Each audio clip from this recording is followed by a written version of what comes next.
Hello students, चलिए start करते हैं ओसवाल गुरुकुल की book CBSE question bank most likely question. यहाँ पे इंपॉर्टेंट क्वेश्चंस की बेशुमार यहाँ पे बारिश की गई है इस बुक के अंदर, जो कि आपके एग्जाम में पूछे जा सकते हैं। इंपॉर्टेंट क्वेश्चन चैप्टर वाइज दे रखे हैं। साथ में मैं तैयार करवा रहा हूं यहाँ पे इंपॉर्टेंट फॉर्मूले, जो कि आप क्विक रिविजन में हेल्प करने वाले हैं आपकी। तो यहाँ पे पहले 7 चैप्टर के मैंने फॉर्मूले जो है पहली वीडियो में बना दिए थे, वो वीडियो आप जाके देख सकते हैं। अदरवाइज उससे आगे के जो चैप्टर्स हैं उनके इंपॉर्टेंट फॉर्मूले हम इस वीडियो में देखने वाले हैं। अब बात करते हैं, यहां पे हमारे पास चैप्टर आता है applications of the integral. Chapter number 8 के फॉर्मूले यहां पे देखेंगे हम। सबसे पहले बात करते हैं area under the simple curve. अगर कोई भी सिंपल कर्व होती है, उसके अंडर में कोई एरिया आता है, तो हम किस तरीके से उसका एरिया फाइंड आउट करते हैं। तो ये एरिया फाइंड आउट करना है तो लिमिट हमें यहाँ पे a टू b यूज करनी है। तो यहाँ पे आपको अच्छे से दिखा रखा है, वीडियो पॉज करके आप स्क्रीनशॉट लेके और इन क्वेश्चंस को अच्छे से पढ़ सकते हैं।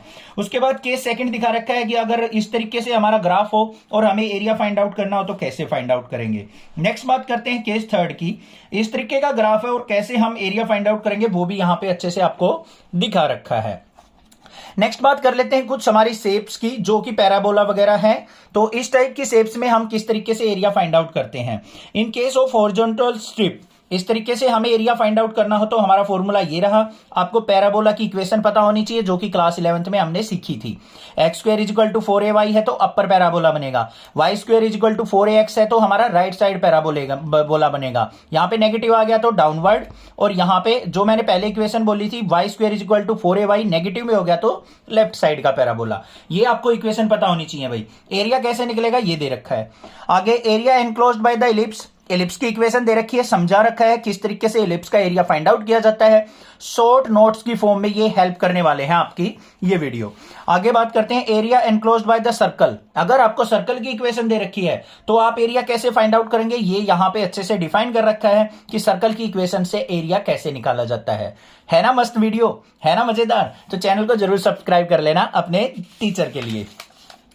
नेक्स्ट बात कर लेते हैं डिफरेंशियल इक्वेशन की। अब डिफरेंशियल इक्वेशन के अंदर क्या है, हमारा ऑर्डर और degree of the differential equation. अब भाई सबसे पहले आपको मैंने यहां पे नेक्सा क्लासेस पे अच्छे से बता रखा है कि भाई हम ऑर्डर और डिग्री को कैसे फाइंड आउट करते हैं। ठीक है भाई, जो भी हाईएस्ट ऑर्डर होगा उसी की डिग्री चेक की जाती है। ये बार बार बोल रहा हूं मैं, बच्चे मिस्टेक करते हैं।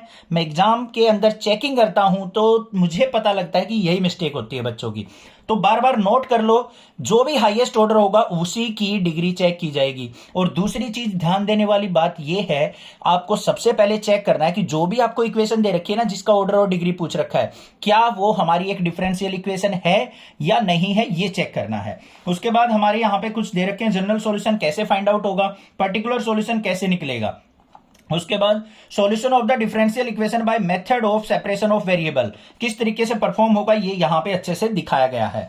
नेक्स्ट बात कर लेते हैं solution of homogeneous differential equation of first order and first degree of the type dy by dx is equal to f of y by x। अगर इस टाइप से इक्वेशन दे रखी है फर्स्ट ऑर्डर डिग्री की, तो आप किस तरीके से यहां पे ऑपरेशन परफॉर्म करेंगे। मतलब ऑपरेशन का मतलब है डिफरेंशिएशन। ठीक है, ऑपरेशन यहां पे डॉक्टर वगैरह नहीं है कि कहीं आप चीरा फाड़ी की बात कर रहे हो।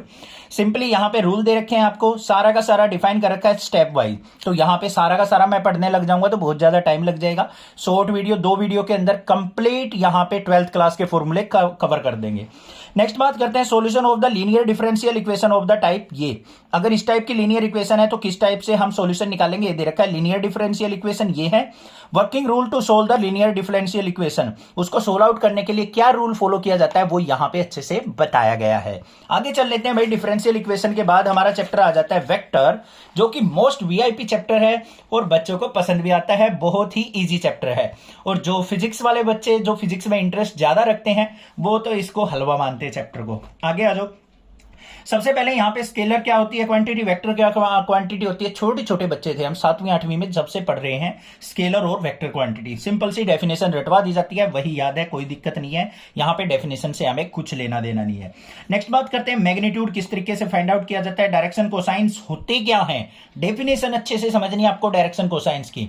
फिर डायरेक्शन रेशियो क्या होते हैं, ये रहे हमारे पास।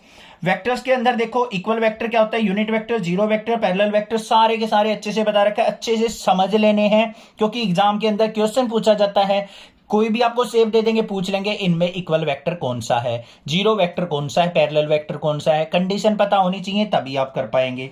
Like parallel vectors, unlike parallel vector, collinear vector क्या होते हैं वो भी आपको पता होनी चाहिए। नेक्स्ट बात कर लेते हैं यहाँ पे position vector of A point. कोई भी आपको एक पॉइंट दे रखा है तो उसका पोजीशन वेक्टर कैसे फाइंड आउट किया जाता है, ये रहा। नेगेटिव ऑफ ए वेक्टर, कोई भी वेक्टर है उसका नेगेटिव कैसे निकाला जाता है, ये दे रखा है। कंपोनेंट्स ऑफ वेक्टर यहां पे अच्छे से आपको डिफाइन किए हैं, ठीक है भाई। आगे चलते हैं, एडिशन ऑफ वेक्टर कैसे किया जाता है, triangle law, parallelogram law, class 12th में मोस्ट इंपॉर्टेंट टॉपिक है फिजिक्स में, सॉरी 12th में नहीं, क्लास 11th में था, जो कि आपने अच्छे से रटा भी होगा बट समझा बहुत कम होगा। जिस बच्चे ने समझा है उसको कंसेप्ट अच्छे से क्लियर होगा। उसके बाद बात कर लेते हैं multiplication of vector by scalar. Vector की स्केलर से कैसे मल्टीप्लीकेशन की जाती है पढ़ लेना। आगे चलते हैं, ये यहां पे हमें क्या दे रखा है, इंटरनल डिवीजन किस तरीके से परफॉर्म की जाती है, एक्सटर्नल डिवीजन कैसे की जाती है, सेक्शन फॉर्मूला एक तरीके से वो यहां पे दे रखा है। Properties and application of scalar product of vector, यहां पे कुछ प्रॉपर्टी दे रखी है कैसे कैसे स्केलर और वेक्टर प्रोडक्ट की जाती है। वीडियो पॉज करो, स्क्रीनशॉट लो और मजे लो, सारे फॉर्मूले एक ही बार में। Properties of vector cross product किस तरीके से परफॉर्म होगी, ये रूल आपको फॉलो करने हैं। नेक्स्ट आ गया भाई सबका चहेता 3D ज्योमेट्री। जिस बच्चे को वेक्टर आता है 3D तो उसके लिए चुटकियों का खेल है। अब यहां पे direction cosines of a line joining 2 points, 2 points दे रखे हैं लाइन ज्वाइनिंग और उसके डायरेक्शन कोसाइन निकालने हैं। फॉर्मूला सिंपल सा, direction ratio of line joining 2 points, direction ratio निकालने हैं, ये हमारा तरीका हो गया। Cartesian equation and vector equation of a line निकालनी है तो ये हमारा फॉर्मूला दे रखा है। यहां पे इस तरीके से हम कार्टेशियन और वेक्टर इक्वेशन फाइंड आउट कर सकते हैं। 6 नंबर का क्वेश्चन आता है, ध्यान से देख लेना, ठीक है। कहीं जल्दबाजी में इधर उधर फेंक दो इस चैप्टर को कि कोई जरूरी नहीं है। आगे चलते हैं, कार्टेशियन इक्वेशन ऐसे लिखी जाती है, स्क्यू लाइंस, शॉर्टेस्ट डिस्टेंस कैसे फाइंड आउट किया जाता है लाइंस के बीच में, ये हमारे यहाँ पे दे रखा है। पैरेलल लाइंस के बीच में, स्क्यू लाइंस के बीच में डिस्टेंस कैसे निकलेगा। कार्टेशियन फॉर्म क्या होती है, shortest distance between the lines which are intersecting at a single point, ये हमें दे रखे हैं। आगे बात कर लेते हैं, एंगल बिटवीन 2 लाइंस अगर हमें फाइंड आउट करना है तो फॉर्मूला हम ये यूज करेंगे। नेक्स्ट जो चैप्टर आ गया हमारा, आ गया लीनियर प्रोग्रामिंग, एलपीपी। सिंपल सा चैप्टर है, एक ही कंसेप्ट है, वीडियो अच्छे से समझ में आ गई होंगी नेक्स्ट क्लास इससे। यहां पे कुछ टर्म दे रखी हैं, इन टर्म्स को अच्छे से पढ़ लेना क्योंकि इनका मीनिंग अगर नहीं क्लियर है तो आपको एलपीपी के प्रॉब्लम मतलब क्वेश्चंस करने में बहुत ज्यादा प्रॉब्लम होने वाली है। यहां पे कुछ तरीका दे रखा है हमें, फिजिबल इनफिजिबल रीजन क्या होता है, यहां पे उसका सॉल्यूशन, ऑप्टिमल फिजिबल सॉल्यूशन क्या होते हैं। डेफिनेशन जरूर पढ़ लेना, एक नंबर में डेफिनेशन भी पूछ ली जाती है। प्रोबेबिलिटी की बात करें, कंडीशनल प्रोबेबिलिटी क्या होती है, मल्टीप्लीकेशन थ्योरम ऑफ प्रोबेबिलिटी क्या है, क्लास 10th 11th 9th सब में पढ़ी है भाई प्रोबेबिलिटी, बट यहां पे आके थोड़ी सी एडवांस लेवल की हो गई है तो अच्छे से पढ़ लेनी है। इंडिपेंडेंट इवेंट क्या होता है, टोटल प्रोबेबिलिटी क्या होती है, बेस थ्योरम क्या होती है, किस तरीके से यूज की जाती है, सारा कंसेप्ट यहां पे दिखाया गया है। आगे चल लेते हैं भाई, रैंडम वेरिएबल क्या होते हैं, प्रोबेबिलिटी डिस्ट्रीब्यूशन टेबल यहां पे अच्छे से बताइए कैसे बनानी होती है। Mean of a random variable कैसे फाइंड आउट किया जाता है, तो यहां पे हो जाता है the end of the formulas of chapter number 13।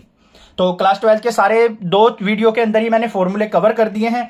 बहुत ज्यादा डिमांड थी, अब बच्चों को आपको एक सपोर्ट करना है, चैनल को जरूर सब्सक्राइब करना है, लाइक करना है, कमेंट करना है वीडियो पे और ज्यादा से ज्यादा अपने फ्रेंड्स में शेयर करना है। ये मत सोचना कि हम शेयर करेंगे तो क्यों किसी का भला हो, भाई किसी का भला करोगे ना तो भगवान भी आपका जरूर भला करेगा। Thank you students for watching next classes video.